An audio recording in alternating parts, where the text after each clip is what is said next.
My daughter requested cinnamon rolls, and this is the best recipe I've tried to date. So come along and let's make some together.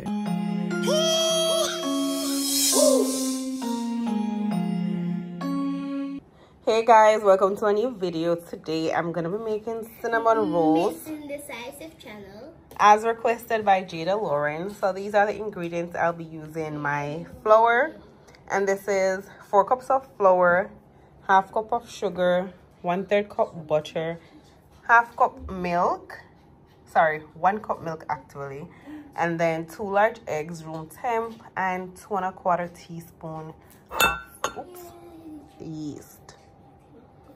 So these are the ingredients I'm going to be using to start things off. There's also salt in the flour. I have 1/4 teaspoon of salt there for added taste. You can omit if you so decide.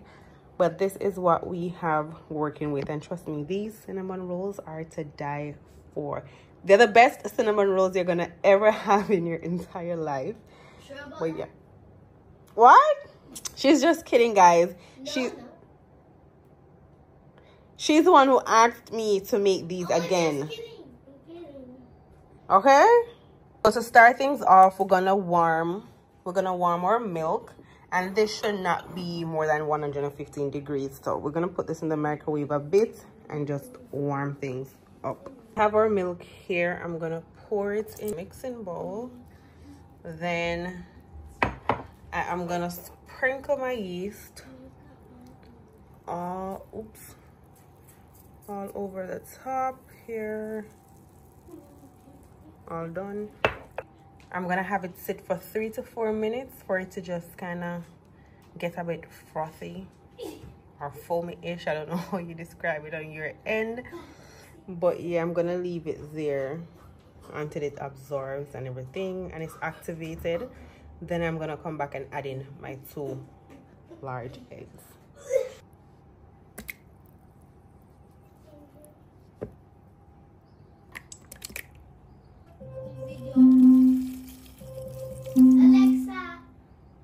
Alexa.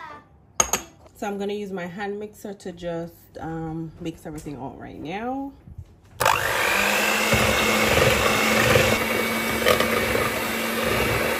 Now I'm gonna add in my flour, because we basically we mixed until the eggs are combined.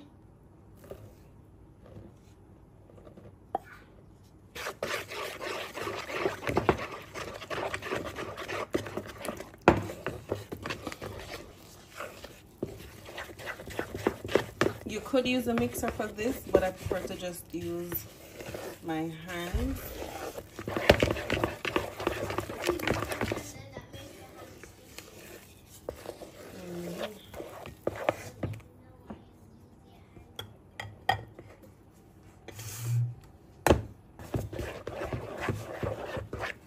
So it's all coming together.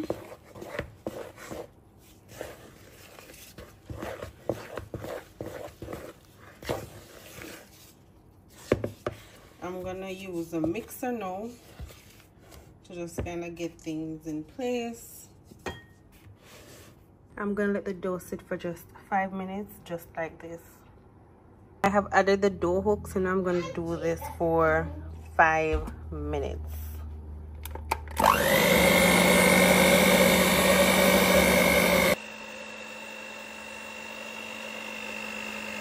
My hands and the bowl, so I'm gonna take this. It's gonna be slightly sticky, very sticky.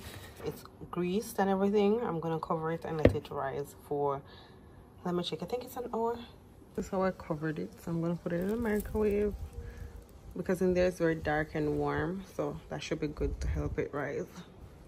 While the dough is doing its thing, we're gonna work on the filling, and again, the detailed ingredients will be placed in the description below, so please go ahead and check there, because I know sometimes y'all don't like to look down there. I hate when the filling is a bit runny, so I used less butter than what is recommended to use in the filling. So now the dough is ready, and I'm almost sure I put a little bit too much yeast in this, but we move. You press it down and ensure you get all the corners off, and that's why you grease the bowl so it doesn't get, stick to it.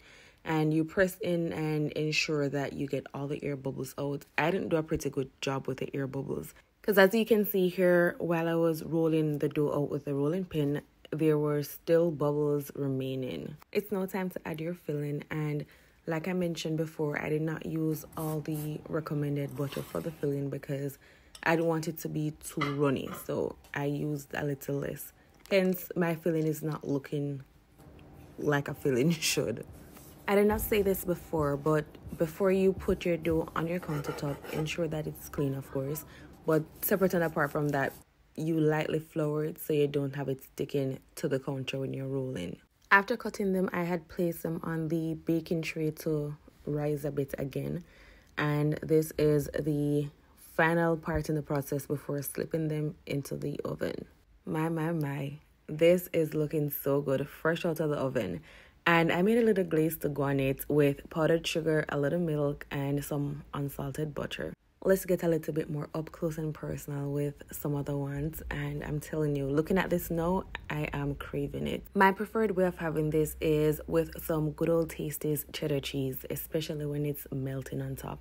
And if I don't have any cheese, I have no problem devouring it as is once it's warm. If you like this recipe, be sure to share this with someone else that shares the same appreciation for cinnamon rolls and would love to try it out. Also, if you haven't subscribed as yet, please go ahead and do so, because when you come on here, you get a variety of things. I do not have a niche. I consider myself to be the niche. So you get food, you get hair, you get lifestyle, you get just about everything in between. Anywho, enough of selling myself. But honestly, if I don't do it, who's going to do it for me? So if you liked this video, don't forget to leave a like and a comment if you can. Thank you for watching. Bye.